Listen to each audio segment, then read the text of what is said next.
Então, vamos para a segunda análise psicológica aqui desse casal, Lica e Léo. Gente, primeira coisa também que eu não falei no primeiro vídeo, mas já trazendo aqui a reflexão é que, como eu falei, algumas pacientes se questionaram, têm se questionado, né? Porque mexe tudo que a gente assiste, tudo que é produzido, né? Toda manifestação cultural gera um impacto psicológico em muitas pessoas. E a primeira coisa que eu queria trazer também, que eu não trouxe no primeiro vídeo, é que não é porque a gente vê relações dando errado, a gente vê situações acontecendo, como aconteceram aí nessa, nessa temporada do casamento às cegas 50 a mais, que são pessoas acima de 50, não quer dizer, né? Não tem como a gente rotular que todas as relações que é impossível você encontrar. Não é isso, né, gente? Assim, as relações dão certo, dão errado. Foi só uma amostra. Acho que são 15 pessoas, né? 15 homens, 15 mulheres. Isso é uma amostra, é um recorte dentro de um experimento, que a gente sabe que tem toda a questão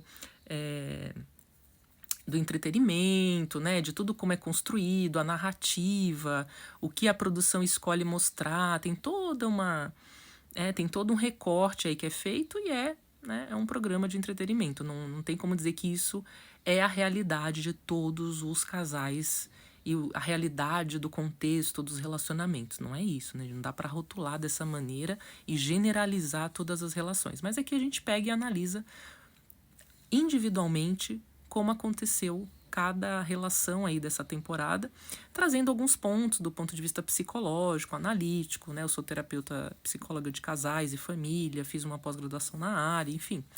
E aí, trazendo aqui esse olhar entre Lica e Léo. Então, desde o começo, a gente percebeu ali que a Lica ela já ficou dividida mesmo, né? Ficou em dúvida, ficou insegura entre qual pessoa ela ia escolher, entre o Rivo, o Léo, etc. E ela acabou tendo essa conexão de fato com o Léo. E aí eles foram para a lua de mel, só que desde o primeiro dia da lua de mel, né, a Lica já ficou incomodada, ela já ficou trazendo incômodos, tentando mostrar, ela fazia um discurso sobre a personalidade dela que não condizia com as ações. Então isso é muito comum, gente, assim, a gente tem uma ideia, qual é o meu ideal de eu, o meu eu ideal, né? Então, o que eu idealizo sobre mim mesma, mas o que eu sou na prática, na ação. Então, fica um ponto cego, fica um desalinhamento entre o que eu acho que eu sou ou o que eu gostaria de ser e o que eu sou na prática. Então, isso ficou muito visível ali nesses cortes, né, que foram mostrados no programa, que ela se dizia de uma maneira, mas ela se mostrou de outra. Então o discurso ficou completamente desalinhado com as atitudes dela. Então ela se dizia uma pessoa muito alegre, muito extrovertida, muito ligada no 320, etc, 220, sei lá.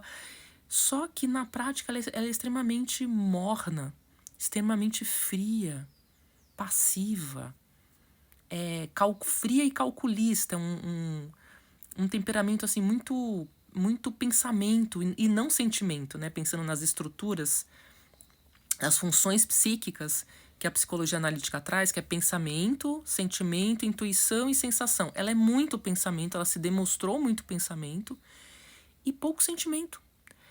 E também alguma coisa se conectou ali ao Léo, porque o Léo também a gente percebeu que ele é extremamente pensamento, pouco sentimento também. Ele tentava, a gente percebia que era um pouco, não era natural aquela demonstração ali de sentimento, de carinho. Ele demonstrava um carinho, mas uma coisa bem fria, bem não tinha, né? Não tinha ali, você sentia que não tinha uma entrega libidinal, uma entrega. Ficava aquele carinho morno também, né? Então não sei se ele é de fato dessa maneira, não dá para julgar aqui nenhuma das pessoas, né, gente? É muito pouca informação de fato para uma análise psíquica profunda, ou se ele estava inibido por ser um programa gravado, filmado, é claro que isso impacta, ou se ele realmente não teve tanta conexão, ele talvez tenha tido a conexão nas cabines, mas depois no dia a dia ele trouxe algumas falas assim, né, que ele falou, leva tempo, né, pra gente se conectar com uma pessoa, pra realmente você falar eu te amo, não é? né? Em 3 dias, 4 dias que você vai criar esse vínculo. E aí, a questão é que a Lika, o próprio programa, percebendo, né, essa divisão, né, que a Lika estava, promoveu ali um encontro proposital, né, montado, um encontro para ela encontrar o Rivo, né, para eles se encontrarem numa dancinha de forró lá durante a lua de mel, e aquilo mexeu muito, né, ela encontrou o Rivo, achou, porque aí o Rivo é aquela figura, né, pensando no que ela idealiza, olha só, ela se idealiza uma pessoa muito alegre, muito espontânea, e ela busca no parceiro esse parceiro alegre, espontâneo. Então, quando ela enxerga isso no outro, ela não enxerga a sombra, né? Não tem como, ela só enxerga os pontos positivos.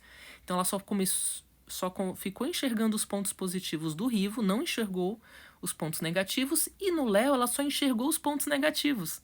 Ela não conseguiu enxergar os pontos positivos do Léo, que tinham vários pontos positivos. Apesar dele ser mais calmo, mais um pouco não tão fogo, né? A gente vê que ele tem um temperamento mais elemento ar, por exemplo. Ele é mais ar, mas ele é carinhoso, atencioso, calmo, né, presente. Você vê que ele mantinha ali uma integridade, uma cautela com as palavras, um cuidado com a pessoa.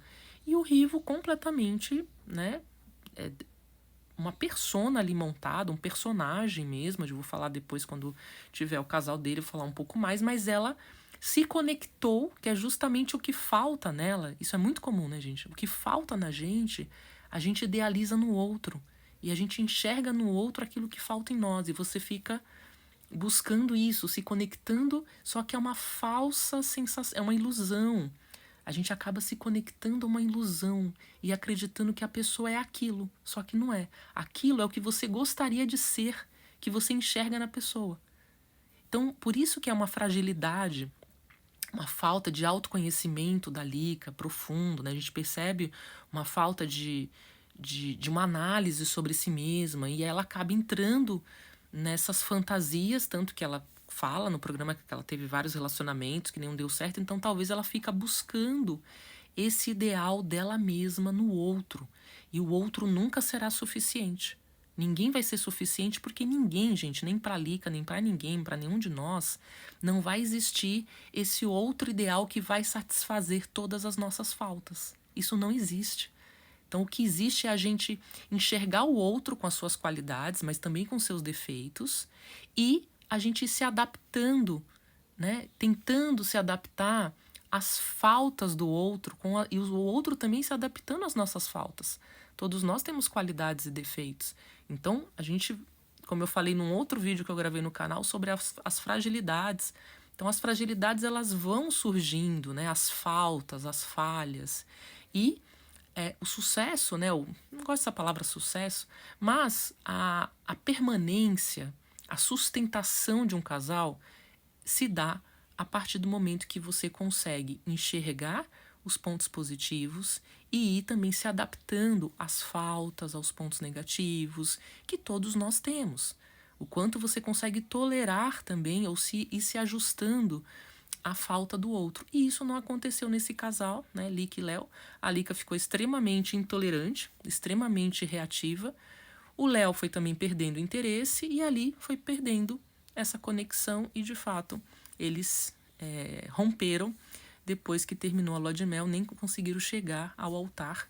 E isso é muito comum em vários relacionamentos. Quando falta diálogo, né? Você vê que faltou muito diálogo. Eu tinha mais coisa para falar, mas o tempo terminou, então vamos para o próximo casal.